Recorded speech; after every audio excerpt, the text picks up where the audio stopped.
Okay, आता time भेटला, T1 भेटला, T2 भेटला, ह्या इक्वेशन मध्ये टाका. सो T1 किती आपला x/16 प्लस सॉरी बघा y/700 इक्वल टू 5. हे आपलं इक्वेशन 2 झालं. पण हे आता सिंप्लिफाय करू आपण. सिंप्लिफाय करताना काय, चला इथं मी सिंप्लिफाय करतो. बघा सिंप्लिफाय करताना काय करतो आपण, क्रॉस मल्टिप्लाय करतो, छेद समान करतो. ओके, इथंच घ्या 700x plus 60y equal to 5 आणि इथे घेणार 60 इंटू 700.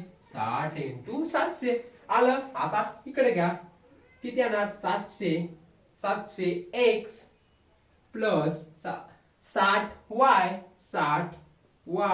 इक्वल टू किती येणार 5 इंटू 60 इंटू 700. ओके आलं. जर कधी या पूर्ण इक्वेशनला मी डिवाइड बाय 20 केलं, करा सिंप्लिफाय करायचे, बाकी काही नाही. इथपर्यंतच मेन कन्सेप्ट आहे, सिंप्लिफाय करा. सो याला 20, याला 20, याला सगळ्याला 20. सो इथं बघा 1 8 0 किती राहिला 70 35. ओके, 20 त्रिक 60. 3 नी काय नाही, सिंपल कॅल्क्युलेशन आहे. हे बघा 3 5 त्रिक 15, 15 7 105. 105 इथं लिहून घेऊ आपण. आता बघा इथे किती राहिला 35x, इथे किती राहिला 3y आणि इथे किती राहिला 5 त्रिक 15, 15 7 105. ओके, 105 आणि 2 0. हे इक्वेशन 2 आलं. इक्वेशन 2. आता इक्वेशन 1 आणि इक्वेशन 2 सॉल्व्ह करायचंय आणि